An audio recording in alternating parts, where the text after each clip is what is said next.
जय श्री श्याम दोस्तों, आस्थे कहानियों में आपका स्वागत है। आज हम आपको कथा बताएंगे शिव महापुराण में रुद्र संहिता में पार्वती जी का परमेश्वर शिव की महत्ता का प्रतिपादन करना, रोष पूर्वक जटिल ब्राह्मण को फटकारना, सखी द्वारा उन्हें फिर बोलने से रोकना तथा भगवान शिव का उन्हें प्रत्यक्ष दर्शन दे अपने साथ चलने के लिए कहना।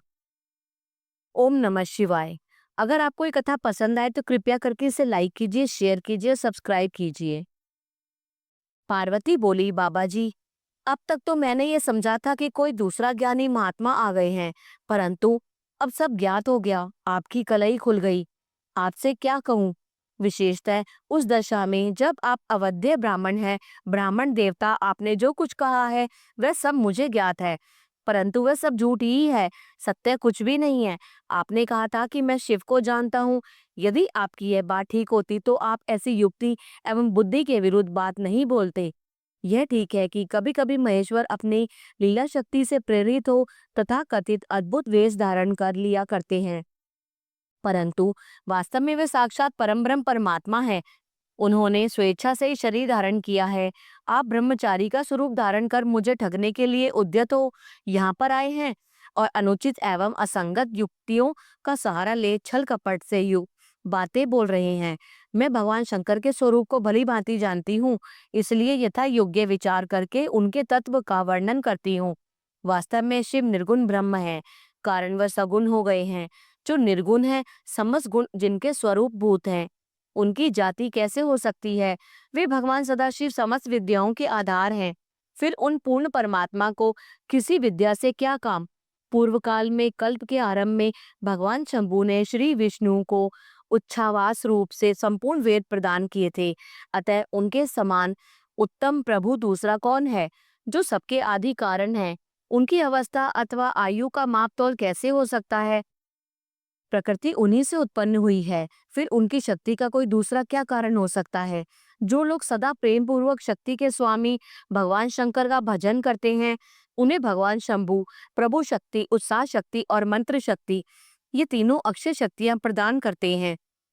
भगवान शिव के भजन से ही जीव मृत्यु को जीत लेता है और निर्भय हो जाता है, इसलिए तीनों लोकों में उनका मृत्युंजय नाम प्रसिद्ध है।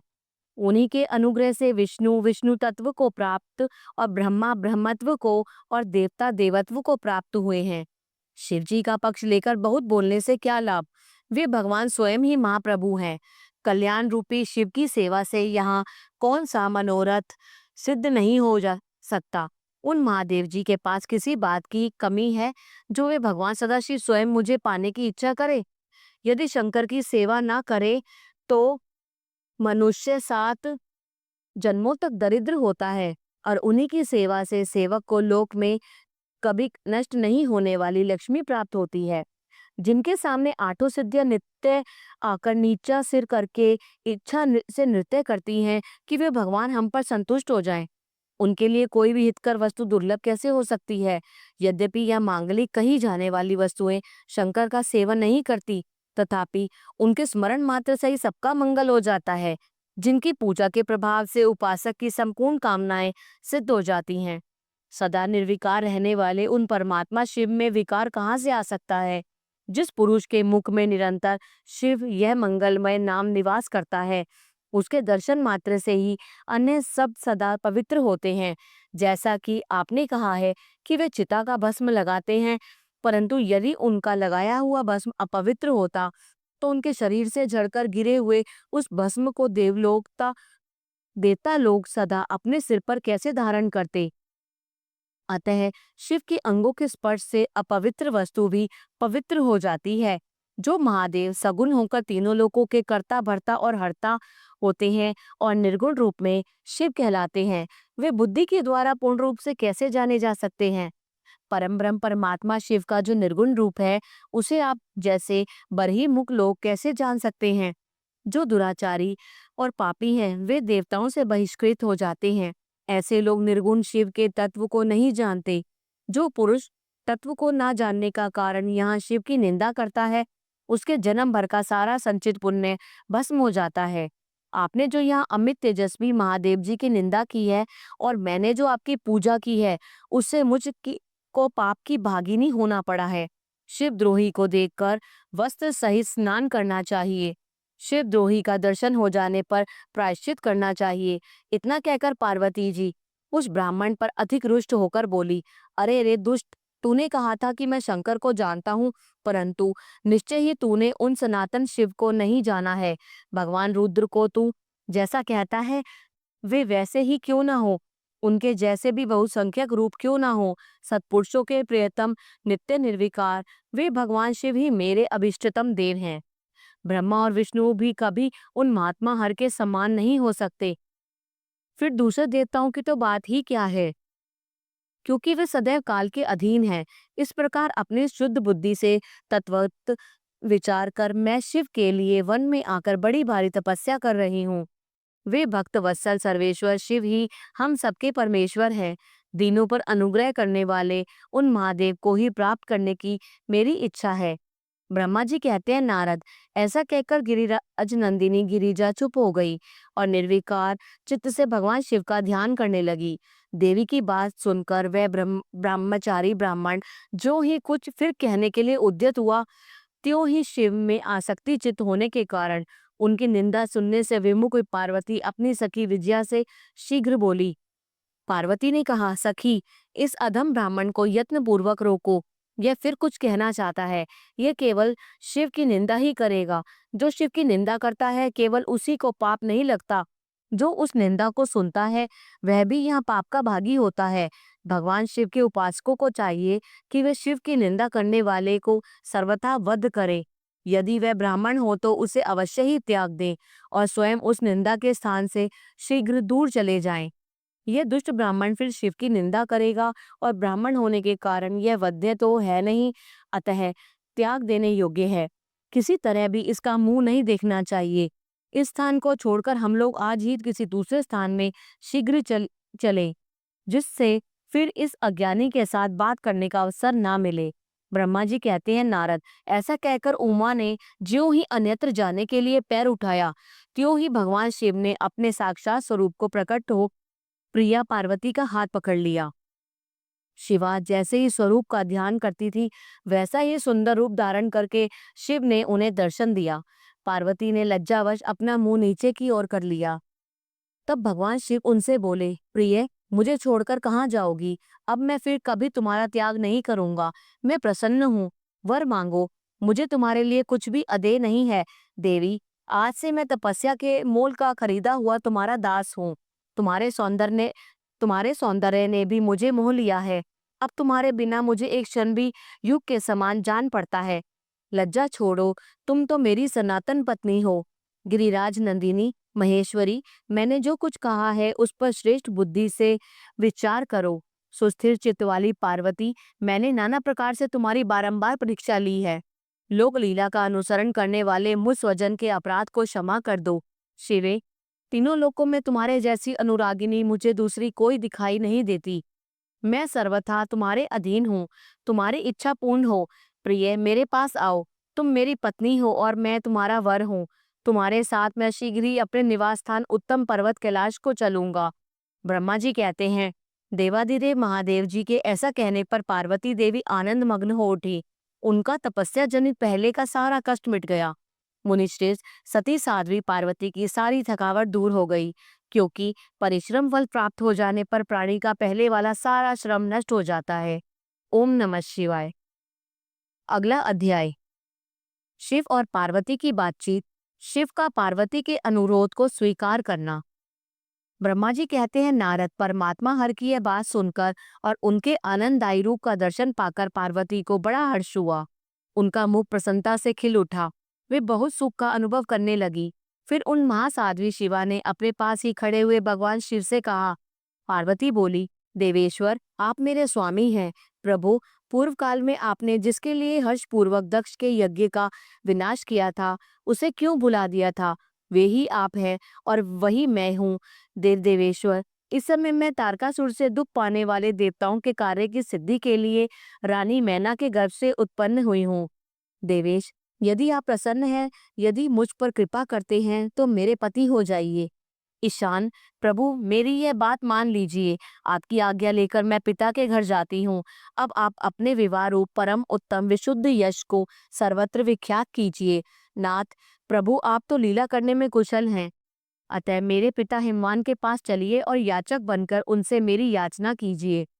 लोक में मेरे पिता के यश को फैलाते हुए आपको ऐसा ही करना चाहिए। इस तरह आप मेरे संपूर्ण गृहस्थाश्रम को सफल बनाइए। जब आप प्रसन्नता पूर्वक ऋषियों से मेरे पिता को सब बातों की जानकारी कराएंगे, तब मेरे पिता अपने भाई बंधुओं के साथ आपकी आज्ञा का पालन करेंगे। इसमें संदेह नहीं है। जब मैं पहले प्रजापति दक्ष की कन्या थी और मेरे पिता ने आपके हाथों में मेरा हाथ दिया, उस समय आपने शास्त्रोक्त विधि से विवाह का कार्य पूरा नहीं किया। मेरे पिता दक्ष ने ग्रहों की पूजा नहीं की थी, अतः उस विवाह में ग्रह पूजन विषयक बड़ी भारी त्रुटि रह गई।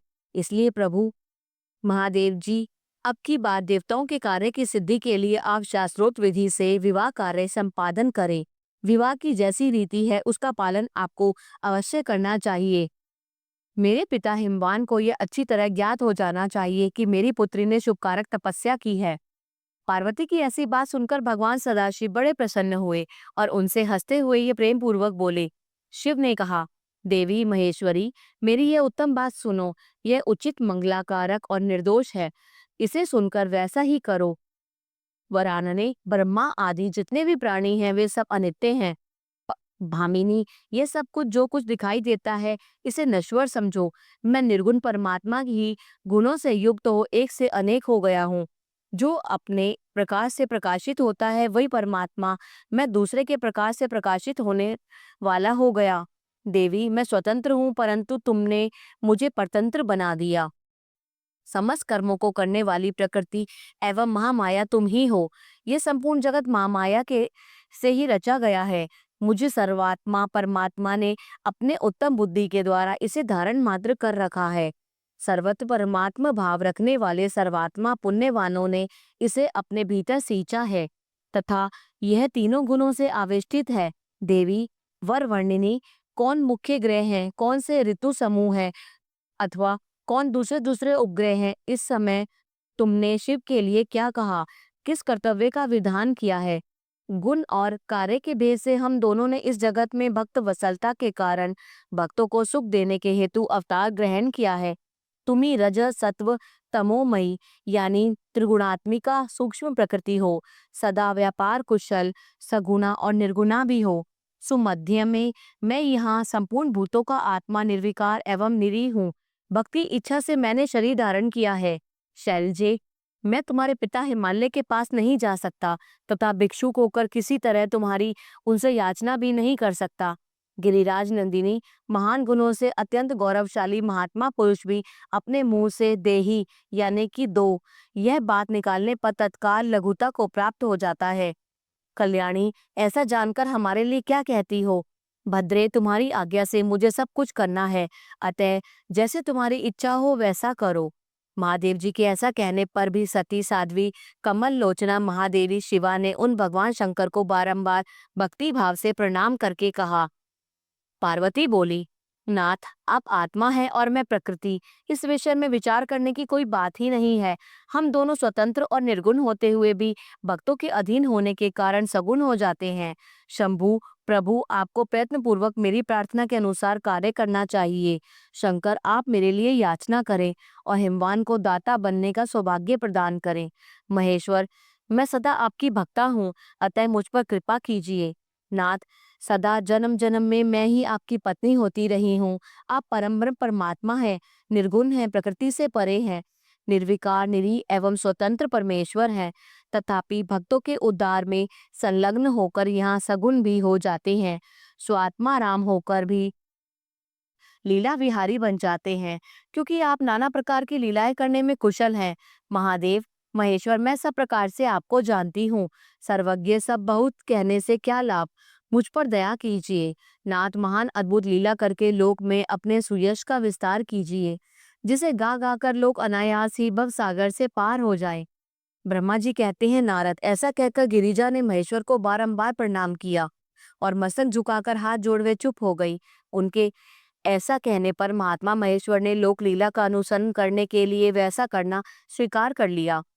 पार्वती ने जो कुछ कहा था उसी को प्रसन्नता पूर्वक करने के लिए उद्यत होकर वे हंसने लगे। तदनंतर हर्ष से भरे हुए शंभु अंतर्ध्यान हो कैलाश को चले गए। उस समय काली के विरह से उनका चित्त उन्हीं की ओर खिंच गया था। कैलाश पर जाकर परमानंद में निमग्न हुए महेश्वर ने अपने नंदी आदि गणों से वह सारा वृतांत कह सुनाया। वे भैरव आदि सभी गण भी वह सब समाचार सुनकर अत्यंत सुखी हो गए और महान उत्सव करने लगे। नारद, उस समय वहां महान मंगल होने लगा। सबके दुख नष्ट हो गए तथा रुद्रदेव को भी पूर्ण आनंद प्राप्त हुआ। ओम नमः शिवाय। अगला अध्याय, पार्वती का पिता के घर में सत्कार, महादेव जी की नट लीला का चमत्कार, उनका मेना आदि से पार्वती को मांगना और माता पिता के इनकार करने पर अंतर्ध्यान हो जाना। ब्रह्मा जी कहते हैं, नारद, भगवान शंकर के अपने स्थान को चले जाने पर सखियों सहित पार्वती भी अपने रूप को सफल करके महादेव जी का नाम लेती हुई पिताजी के घर चली गई। पार्वती का आगमन सुनकर मैना और हिमाचल दिव्य रथ पर आरूढ़ हर्ष से विफल होकर उनकी अगवानी के लिए चले। पुरोहित, पुरवासी, अनेकानेक सखियां तथा अन्य सब संबंधी भी आ पहुंचे। पार्वती के सारे भाई मैनाक आदि बड़े हर्ष के साथ जय जयकार करते हुए उन्हें घर ले आने के लिए गए। इसी बीच में पार्वती अपने नगर के निकट आ गई। नगर में प्रवेश करते समय शिवा देवी ने माता पिता को देखा, जो अत्यंत प्रसन्न और हर्ष से विफल चित्त होकर दौड़े चले आ रहे थे। उन्हें देखकर हर्ष से भरी हुई काली ने सखियों सहित प्रणाम किया। माता पिता ने पूर्ण रूप से आशीर्वाद दे पुत्री को छाती से लगा लिया और ओ मेरी बच्ची ऐसा कहकर प्रेम से विफल हो रोने लगे। तत्पश्चात अपने घर की दूसरी दूसरी स्त्रियों तथा भाभियों ने भी बड़ी प्रसन्नता के साथ प्रेम पूर्वक उन्हें भुजाओं में भरकर भेंटा। देवी, तुमने अपने कुल का उद्धार करने वाले उत्तम कार्य को अच्छी तरह सिद्ध किया है। तुम्हारे सदाचरण से हम लोग पवित्र हो गए। ऐसा कहकर सब लोग हर्ष के साथ पार्वती की भूरी भूरी प्रशंसा करते हुए उन्हें प्रणाम करते हुए और लोगों ने चंदन और सुंदर फूलों से शिवा देवी का सानंद पूजन किया। उस अवसर पर विमान पर बैठे हुए देवताओं ने पार्वती को नमस्कार करके उन पर फूलों की वर्षा करते हुए स्तुति की। नारद, उस समय तुम्हें भी एक सुंदर रथ पर बिठाकर ब्राह्मण आदि सब लोग नगर में ले गए। फिर ब्राह्मणों, सखियों और दूसरी स्त्रियों ने बड़े आदर के साथ शिवा का घर के भीतर प्रवेश कराया। स्त्रियों ने उनके ऊपर बहुत सी वस्तुएं निछावर की। ब्राह्मणों ने आशीर्वाद दिए। मुनीश्वर, पिता हिमवान और माता मेनका को बड़ी प्रसन्नता हुई। उन्होंने अपने गृह आश्रम को सफल माना और यह अनुभव किया कि कुपुत्र की अपेक्षा सुपुत्री ही श्रेष्ठ है। गिरिराज ने ब्राह्मणों और बंदीजनों को धन दिया और ब्राह्मणों से मंगल पाठ करवाया। मुने इस प्रकार पार्वती के साथ हर्ष भरे माता पिता, भाई तथा भौजाइयां भी घर के आंगन में प्रसन्नता पूर्वक बैठी। तदनंतर हिमवान प्रसन्नचित्त से सबका आदर सत्कार करके गंगा स्नान के लिए गए। इसी बीच में सुंदर लीला करने वाले भक्त वत्सल भगवान शंभु एक अच्छा नाचने वाला नट बनकर मेनका के पास गए। उन्होंने बाएं हाथ में सींग और दाहिने हाथ में डमरू ले रखा था। पीठ पर कथरी रख छोड़ी थी, लाल वस्त्र पहने थे। वे भगवान रुद्र नाच और गान में अपना निपुणता का परिचय दे रहे थे। सुंदर नट का रूप धारण किए हुए भगवान शिव ने मेनका के पास बैठी हुई स्त्रियों की टोली के समीप सुंदर नृत्य किया और अत्यंत मनोहर नाना प्रकार के गीत गाए।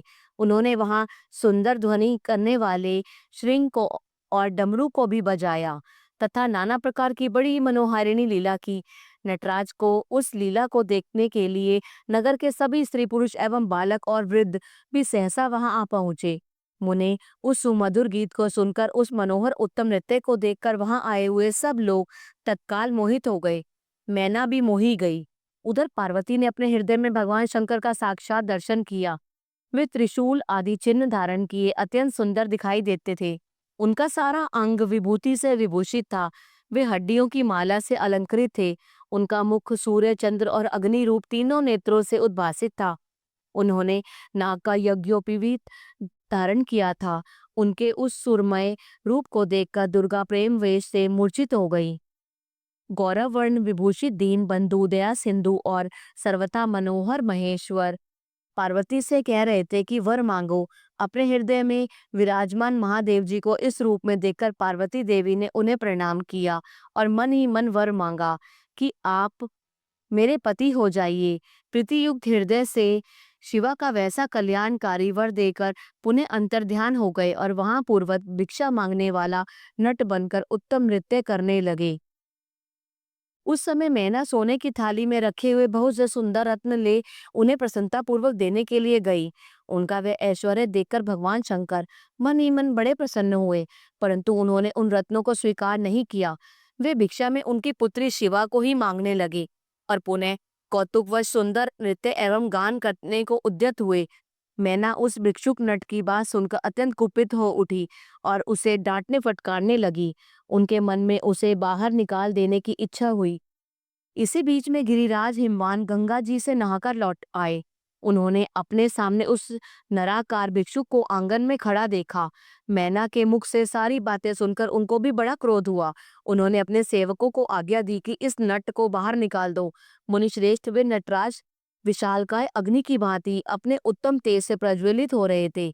उन्हें छूना भी कठिन था, इसलिए कोई भी उन्हें बाहर ना निकाल सका। तात फिर तो नाना प्रकार की लीलाओं में विशारद उन भिक्षु शिरोमणि शैलराज को अपना अनंत प्रभाव दिखाना आरंभ किया। हिमवान ने देखा भिक्षु ने वहां तत्काल ही भगवान विष्णु का रूप धारण कर लिया। उनके मस्तक पर किरीट, कानों में कुंडल और शरीर पर पीत वस्त्र शोभा पाते थे। उनके 4 भुजाएं हैं। हिमवान ने पूजा के समय गदाधारी श्री हरि को जो जो पुष्प आदि चढ़ाए थे, वे सब उन्होंने भिक्षु के शरीर और मस्तक पर देखे। तत्पश्चात गिरिराज ने उन भिक्षु शिरोमणि को जगत स्रष्टा चतुर्मुख ब्रह्मा के रूप में देखा। उनके शरीर का वर्ण लाल था और वैदिक सूक्त का पाठ कर रहे थे। तदनंतर शैलराज ने उन कौतुककारी नटराज को एक क्षण में जगत के नेत्र रूप सूर्य के आकार में देखा। तात इसके बाद वे महान अद्भुत रुद्र के रूप में दिखाई दिए। उनके साथ देवी पार्वती भी थी। वे उत्तम तेज से संपन्न रमणीय रुद्र धीरे धीरे हंस रहे थे। फिर वे केवल तेजोमय रूप में दृष्टिगोचर हुए। उनका वह रूप निराकार, निरंजन, उपाधि शून्य, निरीह एवं अत्यंत अद्भुत था। इस प्रकार हिमवान ने उनके बहुत से रूप देखे। इससे उन्हें बड़ा विस्मय हुआ और वे तुरंत ही परमानंद में निमग्न हो गए। तदनंतर सुंदर लीला करने वाले उन भिक्षु शिरोमणि ने हिमवान और मैना से दुर्गा को ही भिक्षा के रूप में मांगा। दूसरी कोई वस्तु ग्रहण नहीं की, परंतु शिवा की माया से मोहित होने के कारण शैलराज ने उनकी उस प्रार्थना को स्वीकार नहीं किया। फिर भिक्षु ने कोई वस्तु नहीं ली और वे वहां से अंतर्ध्यान हो गए। तब मैना और शैलराज को उत्तम ज्ञान हुआ और वे सोचने लगे कि भगवान शिव हमें अपनी माया से छलकर अपने स्थान को चले गए। यह विचार कर उन दोनों की भगवान शिव में पराभक्ति हुई, जो महान मोक्ष की प्राप्ति कराने वाली, दिव्य तथा संपूर्ण आनंद प्रदान करने वाली है। ओम नमः शिवाय। अगला अध्याय देवताओं के अनुरोध से वैष्णव ब्राह्मण के वेश में शिवजी का हिमवान के घर जाना और शिव की निंदा करके पार्वती का विवाह उनके साथ न करने को कहना। ब्रह्मा जी कहते हैं, नारद, मैना और हिमवान की भगवान शिव के प्रति उच्च कोटि की अनन्य भक्ति देख इंद्र आदि सब देवता परस्पर विचार करने लगे। तदंतर गुरु बृहस्पति और ब्रह्मा जी की सम्मति के अनुसार सभी मुख्य देवताओं ने शिवजी के पास जाकर उनको प्रणाम किया और वे हाथ जोड़कर उनकी स्तुति करने लगी। देवता बोले, देव देव महादेव करुणाकर शंकर, हम आपकी शरण में आए हैं, कृपा कीजिए। आपको नमस्कार है स्वामिन। आप भक्तवत्सल होने के कारण सदा भक्तों के कार्य सिद्ध करते हैं, दीनों का उद्धार करने वाले और दया के सिंधु हैं तथा भक्तों को विपत्तियों से छुड़ाने वाले हैं। इस प्रकार महेश्वर की स्तुति करके इंद्र सहित संपूर्ण देवताओं ने मैना और हिमवान की अनन्य शिव भक्ति के विषय में सारी बातें आदरपूर्वक बताई। देवताओं की वह बात सुनकर महेश्वर ने उनकी प्रार्थना स्वीकार कर ली और हंसते हुए उन्हें आश्वासन देकर विदा किया।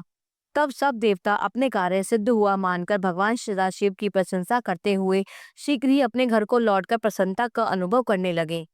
तदनंतर भक्त वत्सल महेश्वर भगवान शंभु, जो माया के स्वामी हैं, निर्विकार चित्त से शैलराज के यहाँ गए। उस समय गिरिराज हिमवान सभा भवन में बंधु वर्ग से घिरे हुए पार्वती सहित प्रसन्नता पूर्वक बैठे थे। इसी अवसर पर वहां सदाशिव ने पदार्पण किया। वे हाथ में दंड छत्र, शरीर पर दिव्य वस्त्र और ललाट में उज्जवल तिलक और एक हाथ में स्फटिक की माला और गले में शालिग्राम धारण किए भक्तपूर्वक हरि नाम का जप कर रहे थे। देखने में साधु वेशधारी ब्राह्मण जान पड़ते थे।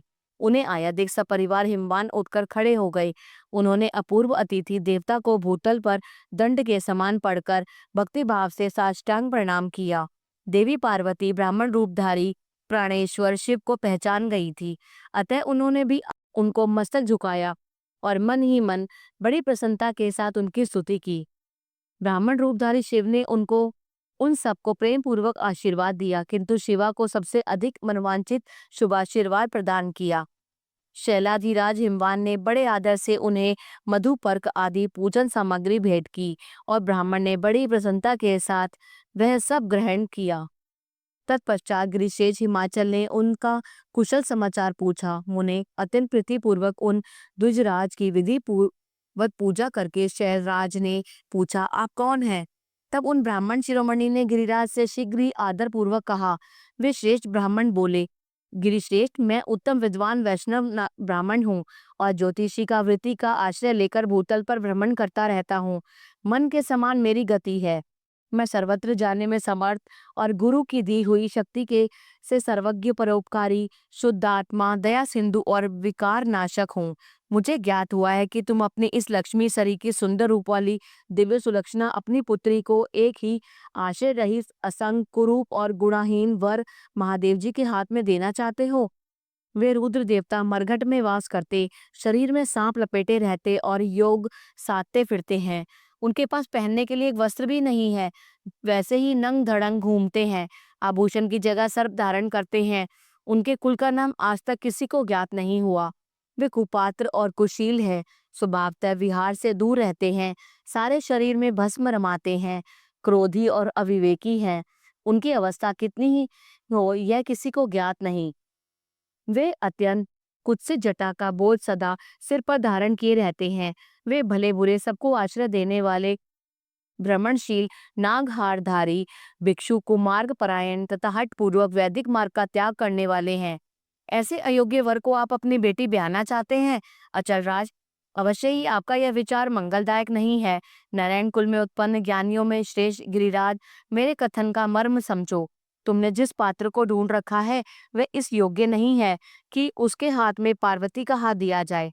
शैलराज, तुम ही देखो, उनके एक भी भाई बंधु नहीं है। तुम तो बड़े बड़े रत्नों की खान हो, किंतु उनके घर में भूंजी भांग भी नहीं है। वे सर्वथा निर्धन है। गिरिराज, तुम शीघ्र ही अपने भाई बंधुओं से, मैना देवी से तथा सभी बेटों से, पंडितों से भी प्रयत्न पूर्वक पूछ लो, किंतु पार्वती से न पूछना, क्योंकि उन्हें शिव के गुण दोष की परख ही नहीं है। ब्रह्मा जी कहते हैं, नारद, ऐसा कहकर वे ब्राह्मण देवता जो नाना प्रकार की लीला करने वाले शांत स्वरूप शिव ही थे, शीघ्र खा पीकर आनंद पूर्वक वहां से अपने घर को चले गए। अगला अध्याय आगे के अंक में। अगर आपको ये कथा पसंद आई तो कृपया करके लाइक कीजिए, शेयर कीजिए, सब्सक्राइब कीजिए। जय श्री श्याम।